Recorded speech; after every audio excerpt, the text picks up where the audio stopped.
안녕하십니까. TV생활백과 시청자 여러분, 진행자 제레미 송 인사드립니다. 최근에 우리 이제 미국에서 미디어를 통해서 좀 많이 좀 접해 보셨 분들이 계시겠지만, 사실 각 분야에서 전문가들이 갖고 있는 어떤 자질 문제나 이런 부분들이 많이 요구되는 현대에 우리는 살고 있다고 봅니다. 특히 이 의학 업계에서는 이 청결 문제나 어떤 여러 가지 목숨을 또 생명을 다루는 이 분야에서는 이런 결점이 없는 그런 제도나 또는 그런 전문의가 더 요청될 수 있는 시대인 거라고 생각되는데요. 오늘 모신 이분은요, 정말 제가 보는 입장에서 뭐 시청자분들도 마찬가지겠지만 무결점의 전문의가 아닐까 하는 그분이 오셨습니다. 우리 턱관절 전문의 되시죠? 우리 김영태 박사님 또 함께 스튜디오에 모셨습니다. 안녕하십니까? 예, 안녕하세요. 네.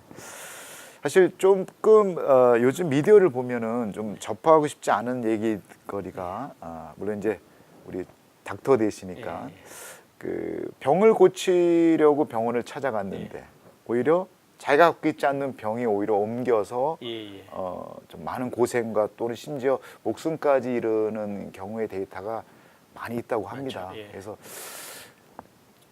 저는 이제 우리 김영태 박사님 항상 이렇게 뵈면은 무결점이 가까운 선생님이라고 보는데, 그 전문의로서 어떤 그런 좀 상황에 대해서 현실에서 어떻게 좀 갖고 계시는지 좀 사실 듣고 싶네요. 구조적으로 네. 그런 것들이 좀 있기는 해요. 사실 저희들이 얘기하는 많은 부분들이 보통 대학병원에서 네. 큰 데서 많이 벌어지는 게 그런 있는데요. 일들이라 그러더라고요. 특히 미국에서는 알다시피 여러 인종들이 있다 보니까 사실 병원에 오시는 분들은 다 아프셔서 오신 분들이잖아요. 그렇죠. 네. 그러다 보니까 또 병원에 계신 분들은 또 아프셔서 누워 계신 분들이고 그런 분들이 또 옆에서 또 간호해 주시려고 오신 분들이나 이런 분들이 같이 겹치면서 네. 사람들의 인원은 정말 많고요.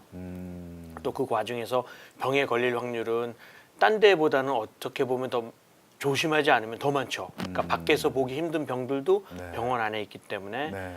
나름대로 격리라든지 그런 쪽으로 많이 저희들이 하려고 하는데 사람이 하는 일이다 보니까 또 저희 병원 일하는 사람들의 좀 일손 부족도, 근데 좀 한국에 비해서는 미국은 좀 괜찮거든요. 네. 그래서 그런 분들의 어떤 열심히 하려고 해도 좀 부주의적인 것도 있고 또 알다시피 여러 인종들이 있다 보니까 여러 가지 병들도 많고 생활 패턴도 틀리고 네.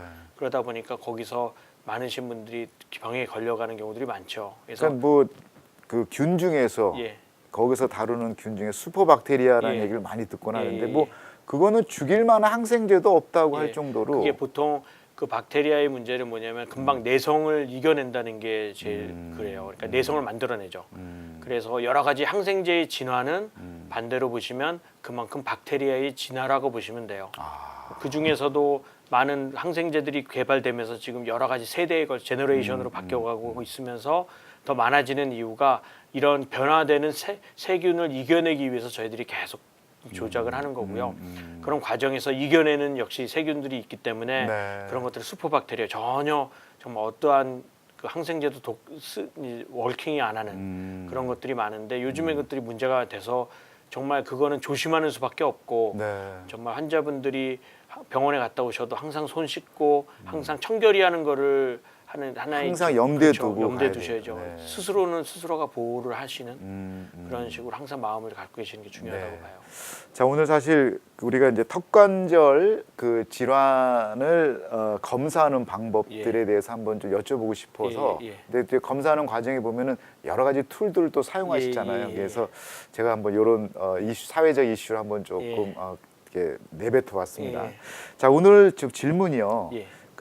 지금까지 턱관절 질환에 관한 여러 가지 뭐 증후군이라든지 예방이라든지 그런 뭐 치료 방법 같은 거를 얘기하시는데, 오늘은 실질적으로 턱관절 환자가 왔을 때 우리 박사님께서 어떠한 방법 갖고 이거를 검사와 치료를 하시는지 그걸 좀 실전 교육을 조금 좀 알려주시면 알겠습니다. 좋겠습니다. 네. 그래서 일반적으로 턱관절 그러면 좀 생소하신 분야고 네. 그래서 턱관절 분야의 어떤 진단은 엄청난 기계라든지 엄청난 비용과 시간을 들여야 되는지 알고 계세요. 대부분 예, 맞아요. 네. 그리고 또 어떤 분들은 정말 그렇게 예전 분 요즘에는 거의 없어지셨지만 그렇게 하셨던 분들도 계시고요. 네.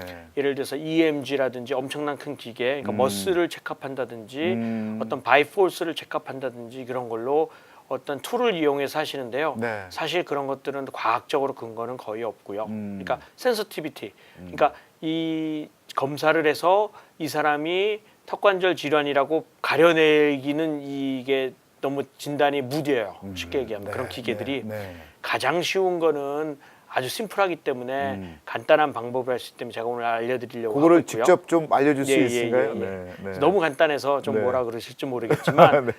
그 정말 모든 검사는 제가 지금 하나 준비해 가지고 왔어요. 뭐가 가장 기본적으로 많이 쓰시는지. 제가 이렇게 집 락에다가 가져왔는데 요 정도 하나면은 저희 모든 검사를 다 할 수 있어요. 내가 턱관절 질환을 갖고 있는 사람이냐 정상이냐를 판별할 수 있다. 그렇죠. 네. 제가 하는 거고요. 네. 물론 이렇게 제가 이제 하나씩 제가 설명해 드릴 텐데 기본적으로 요거는 밑에 까는 종이. 뭐 위생을 위해서 저희 위생. 병원에서는 네, 또 네. 저희 병원에서 병 걸려가면 안 되잖아요. 그래서 슈퍼박테리아가 뭐 생길 염려는 없겠습니다. 네. 그다음에 저희가 많이 쓰는 텅 블레이드. 텅 블레이드 같은 경우는 보통 내과에서 많이 보실 거예요. 보통 입 안을 본다든지. 그거 옛날 우리 그 아이스크림 하드 먹었을 때 맞아요. 그 스틱하고 좀 유사하게 생겼네요. 그래서 마이클스라고 가끔 뭐 이렇게 집에 정리하는 데도 이런 거 비슷한 거 네, 있더라고요. 맞습니다. 그러니까 원리는 되게 간단한데요. 네. 이게 이제 혀를 이쪽에다 저쪽에다 돌리는 때 이제 제가 쓰는 건데 네. 요 장치가 입안에 들어가는 거는 저희가 마이클스에서 하는 것이 아니라 모양은 비슷해도 다 검증을 받고 FDA에서 지금 병원에서 직접 그렇죠? 하시는 그 그렇죠? 툴이죠. 네. 그래서 요거는 병원용으로 구입한 거기 때문에 걱정 안 하셔도 되고요. 한 번 쓰고 버리고요. 예, 그럼요. 일회용이죠. 네. 그다음에 저희가 조금 독특하다 그러면은 저희가 큐팁을 쓰는데요. 요 큐팁은 뭐냐면 큐팁은 저희가 그 입안에 무슨 문제가 생기거나 네. 잇몸의 질환, 네. 또 잇몸의 어떠한 신경 손상, 임플란트 하고 나서 신경 손상할 때는 요걸로 저희가 간단히 검사를 합니다. 그러니까 지금 이것만 해도 뭐 이렇게 뭐 많이 들어갈 것 같지 않죠?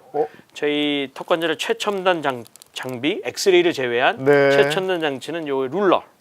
그거 뭐 자처럼 생겼네요. 예, 이게 룰러인데 요게 사실 없어도 되고요. 그냥 턱관절에 좀 더 하기 쉽도록 네. 저희들이 만든 장치인데 요 장치의 그 이런 룰러의 역할은 뭐냐면 입이 얼마나 벌어지느냐를 좀 더 쉽게 읽을 수 있도록 저희가 이런 식으로 만들었죠. 그러니까 입에 열었을 때 어느 정도의 열구 뭐 짝구가 예. 턱관절하고 관련이 있죠. 있군요. 저희가 이따도 말씀드리겠지만 먼저 입은 벌릴 때 손가락 2개 반, 일반적인 동양적인 정상적인 사람이면 2개 반에서 3개 정도. 네. 근데 또 사람마다 키 크시고 손가락이 두꺼우신 분들, 외국 분들 같은 경우는 2개도 상관없고요. 근데 보통 이렇게 보시면 2개나 3개 정도 보면 자로 이렇게 재보시면 보통 거의 30, 뭐 예. 35, 40 요 정도 네, 될 비슷합니다. 될 거예요. 네. 그래서 요거를 입에다가 편하게 옆에서 보시면 이렇게 그런 식으로 들어갈 정도, 무리 없이 들어갈 네, 정도면 네. 저희가 정상으로 보고요. 네, 3개 정도. 예, 3개나 네. 이제 2개 반이나 3개 정도. 뭐 많이 버시는 분은 4개까지도 무리 없이 벌리시면, 그러니까 3개 이상 무리 없게 벌리시면 그러니까 괜찮으세요. 벌려지면 정상이라는. 예, 정상이죠. 어떤 사람은 주먹이 들어가면은 예, 주먹이 들어가도 정상입니까? 정상일 수 있는데 주먹이 들어간 사람들은 어쩌면 다른 문제가 발생할 수가 있어요. 턱이 너무 빠질 수 크게 있는. 버려도 문제군요. 그래서 입 벌리는 거는 저번에 좀 말씀드렸지만 절대 자랑할 필요는 없어요. 사람들 보면 입이 누가 더 크게 벌리나 자랑하시는 분들 보통 어린 분들이 많이 아니 한국 예능 프로 보면은요 진기명기라고 자기 주먹을 막 주먹 쥐고. 그러신 분은 들어가는 거는 좋은데 잘못하면 턱이 빠질 수 있어요. 그래서 저희가 보통 4개 이상 들어가게 되면 턱이 빠질 가능성이 있기 때문에 굳이 4개를 벌릴 이유가 없으시면 안 벌리셔도 상관없고요. 근데 어떤 분들은 2개, 3개도 안 들어가는 분도 안 있어요. 들어가면 많죠. 그게 벌릴 때 들어가되 또 되게 아프신 분들, 보통 옆이나 이런 관절이나 이런 데가 아프신 분들이 많으세요. 그래서 요거를 간단히 설명해 드리면 뭐 이거 찾기는 저희는 치과 저희 오로페이셜 페인에서 오더라는 거기 때문에 거의 보기는 힘드실 거예요. 그러네요. 구하기도. 네, 일반적으로 예. 구하기는 좀 어려운 자 같습니다. 예, 그냥 자로 재도 되시고요. 저희들이 할 수 있는 걸 조금 예를 들어보면 그 스컬을 제가 잠깐 볼까요? 예, 스컬 제가 한번 좀. 볼게요. 예. 제가 자주 쓰는 이제 스컬인데 네. 간단히 저희는 요 아까 얘기한 나치 있잖아요. 네. 이쪽에 눈금이 있는데 그 나치를 요 아래턱 네. 얘는 조금 입 벌리기 싫어해서 좀 힘든데 아래턱에 대고 요 눈금을 갖다가 재죠. 아, 그런 식으로 예. 하는 거군요. 얘네 지금 이제 스컬은 20mm를 지금 벌리고 있고요. 네. 보통 저희들이 얘기할 땐 40에서 60. 그러니까 입을 벌리게 되면 이렇게 되거든요. 아, 얘는 지금 요 안 상태는 벌리려고 안 벌리니까 예. 얘는 턱관절에 문제 있는 애군요. 얘는 이게 고정돼 있는 애라. 네. 그래서 요거를 벌리면 보통 40에서 60 정도. 입을 제가 이거를 어차피 제가 쓸 거기 때문에 네. 입을 벌리게 되면 입을 이쪽에 대시고 벌리게 되면 이렇게 해서 아, 그런 식으로. 이빨 끝이 아니면 저는 지금 한 50 정도 벌리거든요.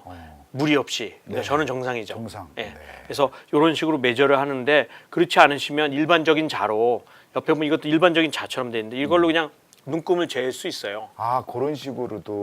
그래서 네. 재서 어느 정도 하는데 뭐 어느새 이러게 시겠어요. 그냥 손가락 2개 정도나 손가락 2개 반이나 3개 정도만 편안하게 벌리실 수 있으시면 네. 부담 없이. 그럼 턱관절 질환에 대해서는 건강하시다고 보시면 돼요. 그닥 걱정 안 해도 예. 될. 근데 예. 지금 요 스칼한테 했던 것처럼 얘가 이제 안 벌리잖아요. 예, 예. 그러면 턱관절 질환일 수도 있다는 예, 얘기군요. 그 이제 안 벌어진다. 그럼 저는 이제 2가지를 가능성을 보죠. 얘가 왜 못 벌리지? 첫 번째, 턱이 너무 아파서 못 벌리는 경우가 한 가지. 너무 아프니까 이 근육이 땡기거든요. 네. 그다음에 2번째, 관절이 걸려서 관절의 디스크가 입을 벌리는 걸 막아서 딱 걸떡 걸려서 입이 안 벌어지는 경우. 자기는 하나도 안 아픈데 안 벌어지는 경우 이 2가지고요. 네. 2가지는 거기에 따라 치료가 틀려지고요. 네. 그래서 그거는 좀 너무 자세하기 때문에 제가 들어가긴 그렇고 일단 입이 벌어지는지 안 벌어지는지를 제가 처음에 검사를 해요. 자, 여기서 또 빼놓을 수 없는 예. 거가 비용 사실 좀 예. 생각 안 할 수 없거든요. 예, 예. 이렇게 턱관절에 질환이 있는지 없는지 여부를 하기 위한 측정할 수 있는 예. 이런 일종의 뭐 전문의의 검진이겠죠. 예. 비용 어느 정도? 글쎄요, 저희는 저희 병원, 이건 저만 그런 건 아니고요. 네.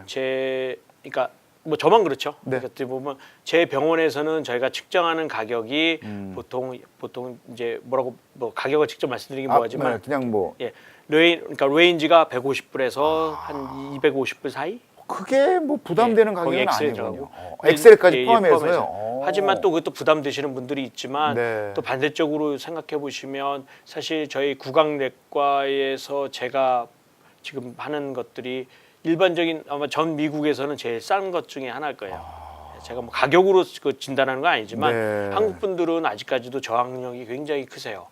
어떤 저번에 했었던 주사 놓든지 어떤 치료에 강해서 예를 들어서 네. 무슨 턱을 돌려놓든지 벌리든지 이럴 때 돈을 내는 거 윌링 정말 이빨을 깎든지 그럼 돈을 내시는데 네. 어떠한 컨설테이션과 뭐 그런 것만으로 낼 때는 조금 그런 거에 대해서는 저항감이 굉장히 크세요.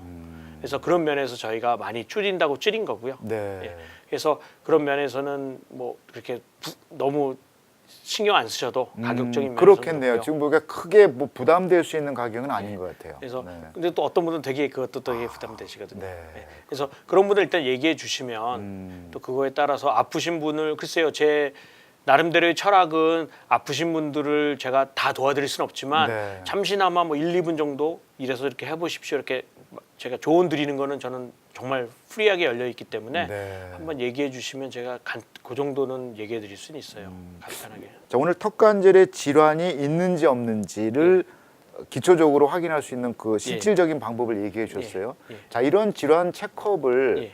어떻게 어렸을 때부터 빨리 발견하는 게 낫습니까? 이미 나이가 먹은 분들 너무 늦는 건지. 예. 사실은 너무 늦는 건 없지만 보통 입 벌리는 거를 항상 예를 들어서 입을 거의 안 벌리고 한 6개월만 있으면 요 관절에도 그 스페이스가 차게 돼요. 네. 그래서 입을 못 벌리는 경우가 생겨요. 그러니까 사람이 예를 들어서 무릎을 갖다 이렇게 묶어 놓으면 다리랑 그렇죠. 피지 못하게 하면 맞습니다. 결국 뼈가 굳어서 그런 것처럼 턱도 그런 식으로 문제가 생기기 때문에 일종의 기능의 퇴화가 일어날 예, 수 그렇죠. 있겠네요. 그래서 저는 사실 어릴 때 간단한 인포메이션과 그런 에듀케이션이 있으면 평생 가더라도 그런 것들이 도움이 될 거고요. 네. 그러니까 많으신 분들이 제가 조금 안타까운 경우는 네. 턱관절 그러면 되게 비싸고 턱관절 그러면 치료하기 힘들고 어디 갈지도 모르고 그건 네. 이제 제 잘못이지만 그런 것들 때문에 거의 10년 이상을 괴로워하시다가 10년 후에 갑자기 오셔서 치료를 받으시는 분들이 계신데요. 사실은 그때 치료를 조금 10년 전에 받으셨으면 사실은 10년 동안 그렇게 고생을 할 필요가 없었죠. 까지는 없었는데. 예. 네. 그러니까 그게 조금 아쉽기는 해요. 네. 그래서 어차피 이 방송을 보시거나 유튜브 보시는 분들은 그런 면에 대해서는 조금이라도 빨리 턱관절 이런 것이 정말 내일이면 없어질 수도 있고요. 전혀 문제가 없을 수 있고 네. 앞으로도 문제가 될 수 있지만 이런 것들이 한두 번이라도 계속 반복이 된다면 꼭 저희 문의를 주거나 이메일로 문의를 주거나 전화를 주거나 방문하시는 것을 저는 정말 레코멘드합니다. 자, 우리가 살고 있는 이 미주, 예. 특히 우리 코리아타운에 우리 이런 턱관절의 어떤 일종의 어떤 좀 특수 질환일 수도 있잖아요. 예. 이런 부분에 우리 그 무결점에 가까우신 우리 김영태 박사님이 늘 함께 있다는 것만 해도 저희는 정말 복 받은 거라고 생각합니다. 그렇죠.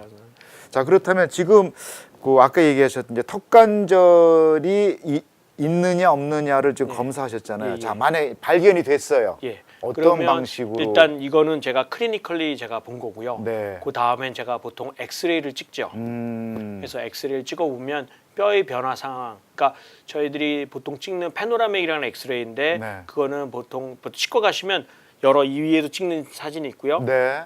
이렇게 한 바퀴 쭉 돌아가는 사진이 있어요. 있습니다. 예. 맞습니다. 저희는 쭉 돌아가는 사진을 찍습니다. 그래서 그 엑스레이를 찍고 그다음에 관절을 보죠. 네. 그래서 만약에 이제 그러면 이제 환자마다 치료의 방법과 진행이나 뭐 이런 것들이 조금 다를 수 있겠네요. 예, 많이 틀리죠. 정도에 따라. 예. 그러니까 어느 정도 최근이냐, 오랫동안 아프셨는지 그게 또 중요하고요. 네. 또 예를 들어서 보통 턱에 관절에 물이 있으시는 분들은 턱은 알다시피 상식적으로 관절은 자기 혼자 못 움직여요. 우리 뭐 할로윈이 가까우지만 네. 그런 것들 뭐 해골 같은 거 이제 스컬을 보면 덜렁덜렁 매달려 있잖아요. 맞습니다. 맞습니다. 그처럼 똑같이 관절은 아무런 힘이 없어요. 그냥 매달려 있는 연결고리라고 보시면 돼요. 그러니까 자체적으로 움직일 파워는 없죠. 없군요. 옆에 이제 근육이 들어주면 같이 그거에 따라서 움직이는 게 바로 관절의 역할인데요. 그 보통 근육들을 많이 쓰시는 분들이 관절에 무리를 가죠. 예를 든다면 껌 많이 씻거나 그죠. 그다음에 컴퓨터 할 때 이럴 때 이를 악물고 주무시거나 이빨 가시는 분들도 계시고 일하실 때 무시는 분들도 계시고 무의식 중에 어떤 생활에서 오는 식습관이나 어떤 행동 습관으로 인한 예 데미지네요. 그렇죠.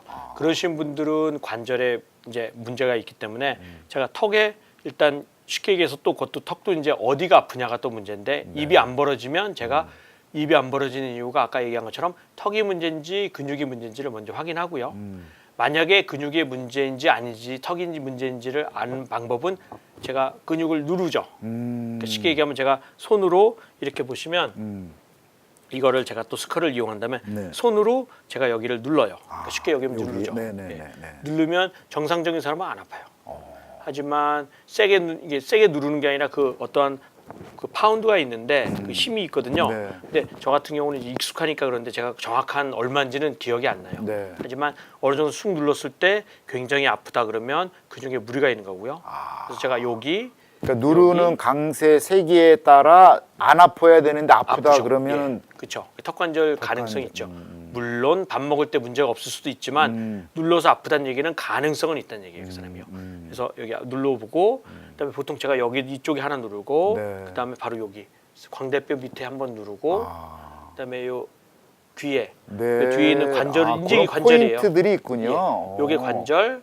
그다음에 입을 벌린 상황에서 귓구멍 안에다 제가 손을 집어넣고 누르죠. 네. 이게 지금 여기와 입 벌렸을 때 귀 안에 집어넣는 그 두 가지가 아픔을 일으키면 그건 관절의 문제. 그 지금 말씀하시는 거는 실전 상황이네요. 실전 그죠? 상황이죠. 나머지는 다 근육의 문제. 그러니까 만약 여러 가지 근육을 눌렀을 때 여기 그다음에 요 관자놀이 쪽도 누르거든요.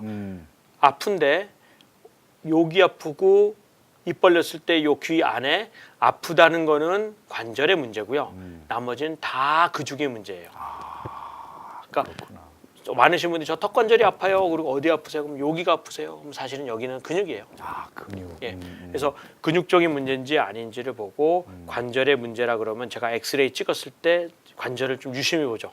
이 관절이 요번만 혹사당했는지 아니면 예전부터 혹사를 당해서 근데 엑스레이 보면 거기 관절의 모양태를 보면 거기가 얼만큼 고생을 했는지를 알 수 있거든요. 아, 지금 혹사라는 단어를 쓰셨는데 예를 들어 어느 정도 것을 먹고 씹어야 되는데 그 이상이 됐을 경우에 그쵸. 무리를 줄 수 있다는 얘기군요. 껌을 많이 씹거나 턱관절은 정말 저번에 말씀드렸지만 모든 몸에 있는 관절 중에 가장 힘이 많이 실리고 가장 많이 쓰는 그 턱관절. 예를 들어 오징어를 너무 좋아하신 분들이 너무 심하게 다리를 찢다가도 무리가 될 맞아요. 수도 있겠네요.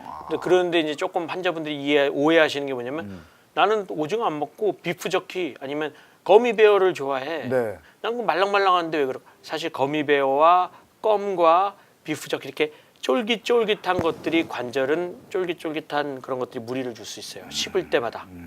딱딱한 것도 무리를 줄 수 있지만 아몬드 뭐 이런 거 땅콩. 그러니까 지금 너무 투마치 사용해서 오는 무리수인데 예. 반대로 아예 사용 안 해도 문제가 됩니까? 문제가 그 아까 얘기한 것처럼 안 쓰게 되면 입이 안 벌어져요. 그 어렸을 때 침묵은 금이야라고 교육받았던 사람들이 말 안 하고 가만히 있어도 문제 되네요. 그렇죠. 그러니까 말 안 할, 그러니까 턱을 잘 안 쓴다는 얘기는 말을 잘 안 하고 밥도 잘 안 먹고 그냥 가만히 있으면 턱에 무리가 더 문제가 생길 수가 많아요. 어느 정도 말은 해야 되겠네요. 그럼요.